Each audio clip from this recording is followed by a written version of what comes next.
Guys, welcome back to my YouTube channel. I am Deepika and today I am going to do some neat important previous year question of chapter biomolecules. आज हम इसके part 3 जिसमें हम nature of bond linking monomers in a polymer और enzyme से जो question आए हुए हैं वो करने वाले हैं। तो सबसे ज़्यादा जो क्वेश्चन है इस चैप्टर से पूछे जाते हैं तो एंजाइम से पूछे जाते हैं, तो आपको ये टॉपिक बिल्कुल क्लियर होना चाहिए। So let's begin, and here is the first question, that is, identify the substances having glycosidic bond and peptide bond respectively in their structure। ये कह रहा है कि आपको उस सब्सटेंस का पता होना चाहिए जिसके पास ग्लाइकोसिडिक बॉन्ड और पेप्टाइड बॉन्ड उसकी स्ट्रक्चर में प्रेजेंट होता है। Chitin, cholesterol, glycerol, trypsin, cellulose, lecithin या फिर inulin, insulin. So here is the right answer is option number D, inulin और इंसुलिन। इसमें क्या होता है कि जो इनोलिन है उसमें वो किस चीज़ का पॉलीमर होता है एक टाइप से, तो ये पॉलीमर होता है फ्रक्टोज का। तो ये भी पता होना चाहिए कि ये फ्रक्टोज का पॉलीमर है। तो ये एक पॉलीसेकेराइड है। तो ये पॉलीसेकेराइड में क्या होते हैं, जो मोनोसेकेराइड है वो आपस में ग्लाइकोसिडिक बॉन्ड से लिंक होती है। तो जिसके अंदर ग्लाइकोसिडिक बॉन्ड है तो वो कौन है, इनोलिन। और इंसुलिन क्या होता है अपना, प्रोटीनियस इन नेचर होता है। प्रोटीन का होता है मीन्स अमीनो एसिड जो है उनका पॉलीमर होता है ये एक टाइप से। तो इसमें जो बॉन्ड प्रेजेंट होता है वो अपना कौन सा होता है, पेप्टाइड बॉन्ड प्रेजेंट होता है। ठीक है, तो यहाँ पे अपना ऑप्शन जो है वो डी हो जाएगा। ये नीट 2020 में पूछा गया क्वेश्चन है। Next question is which of the following biomolecules does have a phosphodiester bond. इनमें से किस बायोमोलिक्यूल के अंदर फॉस्फोडाइएस्टर बॉन्ड होता है। Amino acid in a polypeptide, nucleic acid in a nucleotide, fatty acids in a diglyceride या फिर monosaccharides इन ए polysaccharide. कौन सा बॉन्ड पूछ रखा है, तो वो ध्यान देना अपने को, फॉस्फोडाइएस्टर बॉन्ड पूछ रखा है। तो वो अपना कहाँ पे प्रेजेंट होता है, न्यूक्लियोटाइड में, न्यूक्लिक एसिड में प्रेजेंट होता है। ठीक है, तो ये चीज़ हमें ध्यान देनी चाहिए। न्यूक्लिक एसिड मीन्स जो डीएनए का जो स्ट्रक्चर होता है उसमें हमें देखने को मिलेगा फॉस्फोडाइएस्टर बॉन्ड। ठीक है, एंजाइम से जो रिलेटेड क्वेश्चन आए गए हैं वो ये हैं। सबसे पहला दे रखा है मैच द फॉलोइंग। तो हमें मैच करना है क्या चीज़, इनहिबिटर ऑफ कैटालिटिक एक्टिविटी। तो वो किससे मैच होता है अपना, तो वो होता है अपना मेलानोट। यही तो इनहिबिट करता है ना कैटालिटिक एक्टिविटी को। फिर दे रखे possess peptide bonds. Peptide bonds किसके अंदर होते हैं, तो बच्चों वो होते हैं अपने फोर्थ के अंदर, मीन्स कोलाजन के अंदर। ठीक है, कोलाजन एक टाइप का प्रोटीन होता है और प्रोटीन के अंदर तो हमारी पेप्टाइड बॉन्ड्स मिलते हैं। तो एनिमल वर्ल्ड में सबसे ज़्यादा जो मिलने वाला प्रोटीन है वही कोलाजन है। फिर कह रहे cell wall material in fungi. जो फंजाई होती है उसमें जो सेल वॉल होती है वो किसकी मिलके बनी होती है, तो काइटिन से मिलके बनी होती है।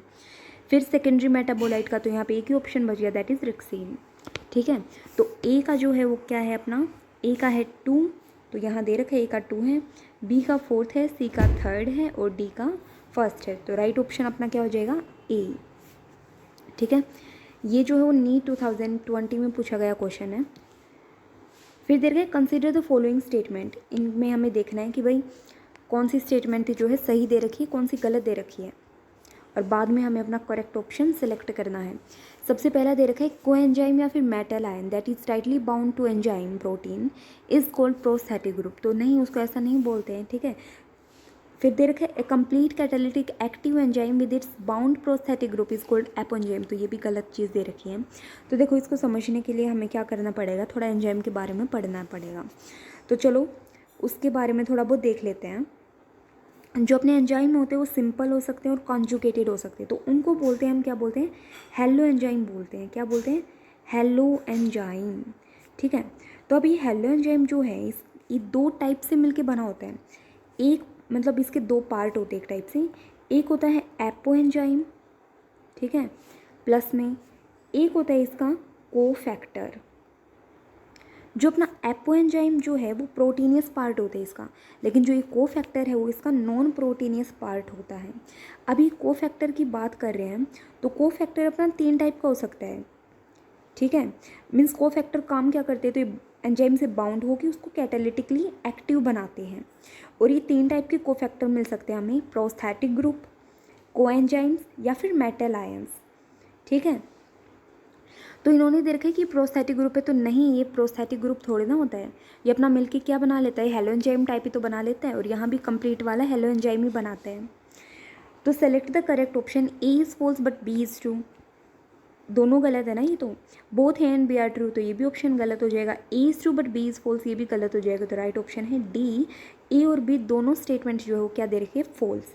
तो हमें पढ़ने वाली जो बात है यहाँ, समझने वाली जो है वो यही है कि जो हेलो एंजाइम है वो दो पार्ट से मिलकर बना होता है, एपो एंजाइम जो कि प्रोटीनियस पार्ट होता है, और एक कोफैक्टर जो नॉन प्रोटीनियस पार्ट होता है, और कोफैक्टर में भी अपने कोएंजाइम आ जाओ, प्रोस्थेटिक ग्रुप आ जाओ, या फिर मेटालाइंस आ जाए, ठीक है।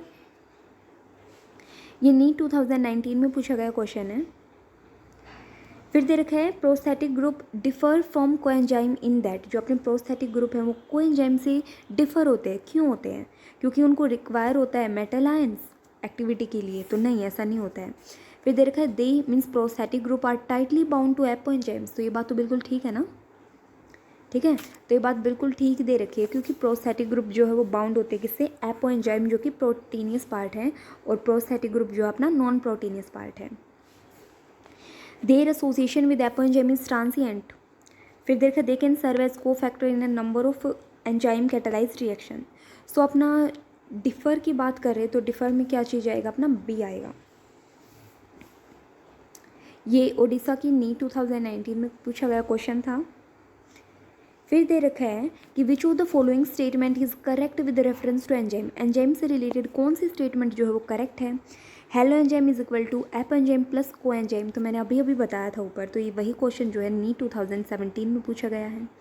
क्या चीज़ है, इसका आंसर जो है अपना फर्स्ट ही हो जाएगा। हेलो एंजाइम जो है वो कंप्लीट कॉन्जुगेटेड एंजाइम है, किसका मिलके बना होता है, एपो एंजाइम का प्लस कोफैक्टर, कोफैक्टर में कोएंजाइम आए या फिर अपने मेटल आयन आए या प्रोस्थेटिक ग्रुप आए, ठीक है।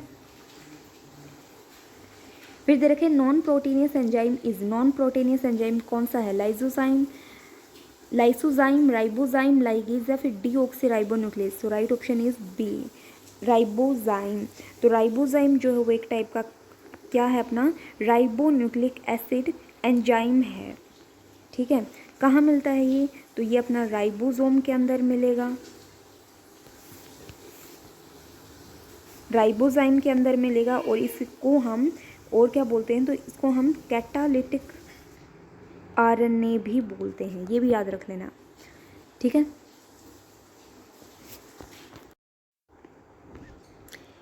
फिर दे रखा है कि which of the following describes the given graph correctly, यहाँ पे इस ग्राफ को अगर हमें देखना है तो उनको करेक्टली कौन डिफाइन कर रहा है, कौन सी स्टेटमेंट डिफाइन कर रही है, ठीक है।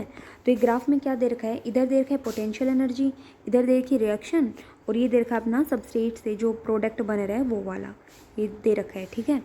तो ये ए वाला दे रखा है, और ये वाला क्या दे रखा है, अपना बी वाला पार्ट। तो देखते हैं कौन सा करता है। तो सबसे पहले ये पता होना चाहिए कि एंडोथर्मिक रिएक्शन का है ग्राफ है या फिर एक्सोथर्मिक रिएक्शन का। तो अपने एनसीईआरटी में मेंशन कर रखा है क्या चीज़, कि ये जो ग्राफ है वो कौन सी का है, तो ये जो ग्राफ है वो एक्सोथर्मिक रिएक्शन का है। इसमें क्या होता है कि जो एनर्जी ए के अंदर है वो in the presence of enzyme होती है, और जो बी के अंदर है वो in the absence of enzyme होती है, तो इसलिए वो इतनी एनर्जी यूज़ कर रहा है, और यहाँ पे इतनी एनर्जी। तो presence of enzyme A show कर रहा है और absence of enzyme B show कर रहा है, और ये एक्सोथर्मिक रिएक्शन है, तो ऑप्शन में देखते हैं कौन सा है। एंडोथर्मिक रिएक्शन ये तो बिल्कुल गलत हो जाएगा, और ये एंडोथर्मिक यहाँ भी, तो एक्सोथर्मिक एक यहाँ दे रखा है, एक यहाँ। फिर हमें पता है कि जो ए है वो in the presence of enzyme है, तो यहाँ दे रखा है A in the presence of enzyme, B in the absence of enzyme, so right option is B, और यहाँ पे इसका अपोजिट दे रखा है। तो ये नीट 2016 में पूछा गया क्वेश्चन था, ये डायरेक्ट एनसीईआरटी बेस्ड क्वेश्चन था ये। तो फिर दे रखा है इन्होंने which one of the following statement is incorrect, इनमें से कौन सी स्टेटमेंट जो है वो इनकरेक्ट है। The competitive inhibitor does not affect the rate of breakdown of the enzyme substrate complex, या फिर the presence of the competitive inhibitor decrease the KM of enzyme for the substrate, या फिर competitive inhibitor reacts reversibly with the enzyme to form an enzyme inhibitor complex, या फिर competitive inhibition, the inhibitor molecule is not chemically changed by the enzyme। तो देखो सबसे पहले इसमें एक चीज़ दे रखी है, competitive inhibition और यहाँ भी competitive inhibition, ठीक है। तो ये competitive inhibition आखिर होता क्या है, तो सबसे पहले ये पढ़ लेते हैं। तो ये बहुत ईजी है, ठीक है। तो देखो इसमें होता क्या है, तो कॉम्पिटिटिव इनहिबिशन एक टाइप की होती है रिवर्सिबल इनहिबिशन। मान लिया कि ये जो है वो अपना क्या है, एक टाइप से ये जो है वो मान लिया हमें क्या है, एक एंजाइम की एक्टिव साइट है और इसके साथ बाइंड कौन होता है अपना, ये मान लिया कि सबस्ट्रेट बाइंड होता है, ठीक है। ये है एंजाइम की एक्टिव साइट और इसके साथ बाइंड कौन होना चाहिए, नॉर्मल सबस्ट्रेट।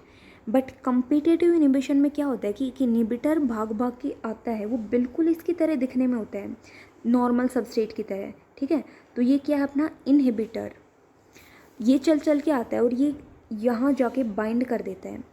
अब ये बाइंड होना था सबस्ट्रेट के साथ ताकि ये प्रोडक्ट फॉर्मेशन कर सके। अब बाइंड कौन हो जाता है, इनहिबिटर, और यहाँ पे प्रोडक्ट जो बनना था वो नहीं बन पाता है, ठीक है। तो यही होता है कॉम्पिटिटिव इनहिबिशन में। तो यही पूछ रखा है कि इनमें से कौन सी स्टेटमेंट जो है वो इनकरेक्ट है इसके बिहाव पे। तो इसका एक एग्जांपल जो एनसीईआरटी ने भी मेंशन कर रखा है वो क्या है, the activity of succinate dehydrogenase is inhibited by malonate. तो ये जो सक्सिनेट डिहाइड्रोजिनेज है ना, इसकी एक्टिविटी जो इनहिबिट होती है वो किसके थ्रू होती है, मेलोनेट के थ्रू होती है, ठीक है। तो देख लेते हैं यहाँ पे अपना ऑप्शन कौन सा है, गलत कौन सा है। तो अपना जो गलत ऑप्शन है वो है बी। कौन सा है, बी। तो इसमें क्या है, the presence of competitive inhibitor decrease the KM of enzyme for the substrate. ये कह रहा है कि डिक्रीज कर देता है केएम। तो देखो अगर केएम की वैल्यू डिक्रीज होती है और एक केएम की वैल्यू इंक्रीज हो जाएगी तो क्या इफेक्ट पड़ता है। तो अगर केएम की वैल्यू डिक्रीज है इसका मतलब है रिएक्शन जो है बहुत क्विकर हो रही है, बहुत जल्दी हो रही है, और जो अपना एंजाइम है उसके पास ग्रेटर एफिनिटी होती है सबस्ट्रेट को बाइंड करने के लिए। वो भाग भाग के कहते हैं कि चलो आओ मेरे पास जल्दी से बाइंड करते हैं।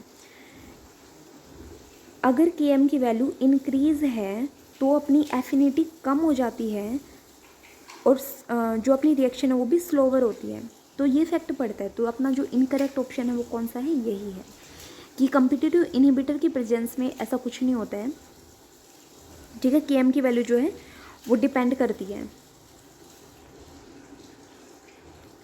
बाकी की जो भी दे रखे हैं वो सही दे रखे हैं।